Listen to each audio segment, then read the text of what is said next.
To help provide a clear picture of how well a community meets the needs of all people, AARP has launched an updated AARP livability tool to help.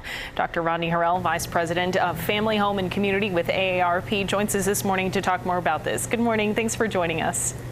Good morning. Thanks for having me. All right, so Dr. Harrell, tell us what exactly is this livability index and why was it created? So AARP back in 2015 created the first livability index. It was a world's first nationwide neighborhood-based index with the idea of trying to measure what livability means across the country. And by that, we wanted to find communities that work for people of all ages, all levels of income, all levels of physical ability. And we looked at those community features and amenities that work for people. We had to go across 7 categories and dozens of data sources to find that information. And we pulled it together across 7 categories into 7 category scores and an overall score for every neighborhood and community across the country.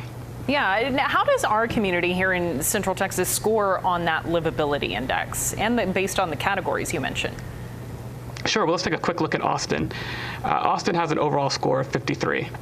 Some of the highlights are that there's a high number of opportunities for civic, social, and religious engagement. There are neighborhoods that have access to parks and restaurants, jobs, and grocery stores.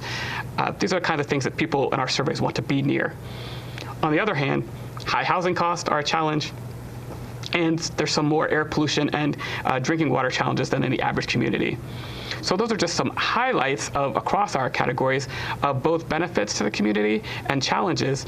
And so if you're a resident looking where to move, you might think about that. Or if you're a community leader looking at things that you might want to change, you might start with some of those issues as well. Yeah, you mentioned some of those things like affordability and things like drinking water. What other categories are there? And if we scored a 53, is it better to score higher on this index or is it better to score lower?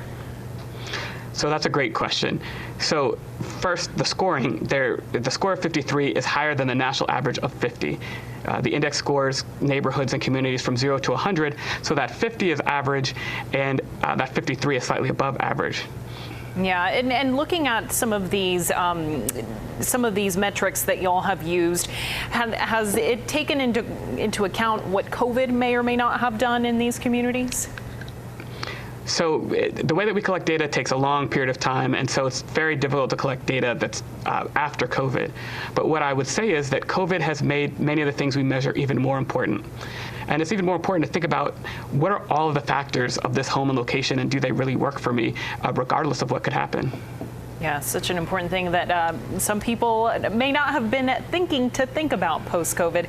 So, Dr. Harrell, if people want some more information on this, where can they go and to see how their community scored? As you mentioned, it might be different on one side of town versus the other.